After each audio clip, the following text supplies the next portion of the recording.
अक्सर कहा जाता है कि बचपन ही जिंदगी का सबसे सुनहरा दौर होता है ना? तो चलिए आज एक ऐसी ही मजेदार कहानी में गोता लगाते हैं और बचपन की उन यादों को टटोलते हैं जो शायद उतनी सीधी सादी नहीं थीं जितनी हमें लगती हैं। अरे हाँ, ये लाइन तो हम सबने अपने बड़ों से सुनी ही होगी। और सुनकर कितना अच्छा लगता है ना? ऐसा लगता है जैसे बचपन में कोई टेंशन ही नहीं थी, बस खेल कूद, मासूमियत और ढेर सारी खुशियां। लेकिन कहानी अगली ही लाइन में एक ऐसा मजेदार मोड़ लेती है। वो जो बचपन की खूबसूरत सी तस्वीर थी ना, वो धड़ाम से टूट जाती है और सामने आती है एक ऐसी हकीकत जो थोड़ी अजीब है, पर मजेदार तो बहुत है। तो ये कहानी शुरू होती है दो भाइयों से, और इनके बीच का जो रिश्ता है ना, वो प्यार से ज्यादा नोक झोंक वाला था। मतलब एक क्लासिक भाई भाई की कहानी। यहां पर पावर डायनामिक्स एकदम क्लियर है। बड़ा भाई है घर का सीनियर, मतलब एक तरह से बॉस, और बेचारा छोटा भाई वो है जिसे हमेशा सताया जाता है। मतलब चाहे उसके सपने तोड़ने हो या उसे रुलाना हो, बड़ा भाई कोई मौका नहीं छोड़ता। और मजे की बात तो ये है कि बड़े भाई का सपना तोड़ने का तरीका भी बड़ा अनोखा है। वो ऐसा दिखाता है जैसे वो मदद कर रहा हो। छोटे भाई को डॉक्टर बनना था, तो बड़े भाई ने उसे मेडिकल की किताबें दे दी, और बस बेचारे का सपना सपना ही रह गया। और जब छोटा भाई रोता है तो उसे चुप कराने का लॉजिक तो सुनिए। उसे कहा जाता है, अरे कुछ नहीं हुआ, एक छोटी सी चींटी मर गई। अब सवाल ये उठता है कि अगर चींटी मरी है तो हम चींटियों वाले बिस्तर पर सो क्यों रहे हैं? कमाल का लॉजिक है ना? बस यही तो है बचपन।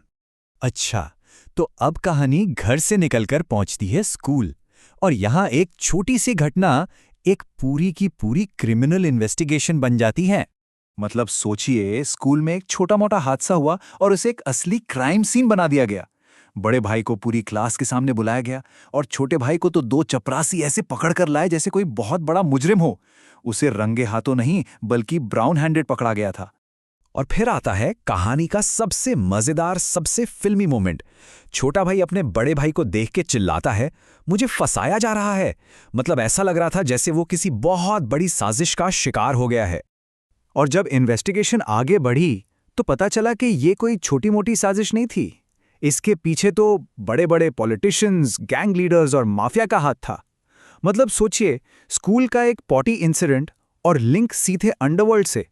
और फिर आखिरकार असली मुजरिम का चेहरा सबके सामने आता है, और वो कोई और नहीं बल्कि स्कूल के पीटी टीचर थे। यहीं पर तो कहानी में सबसे बड़ा ट्विस्ट आता है।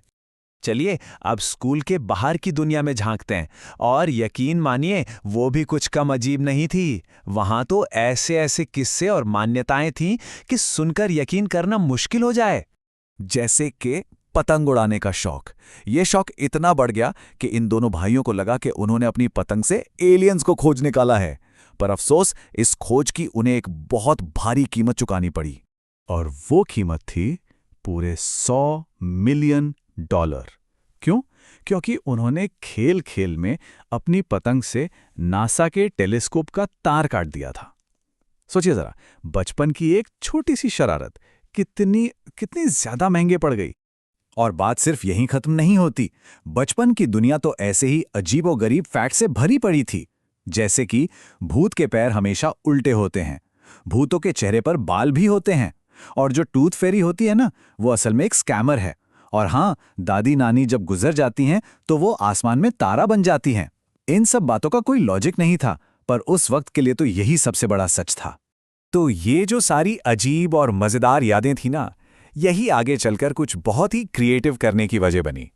इन दोनों भाइयों की जिंदगी ऐसी ही अटपटी और मजेदार कहानियों से भरी पड़ी थी, और धीरे धीरे यही कहानियां उनकी पहचान बन गईं।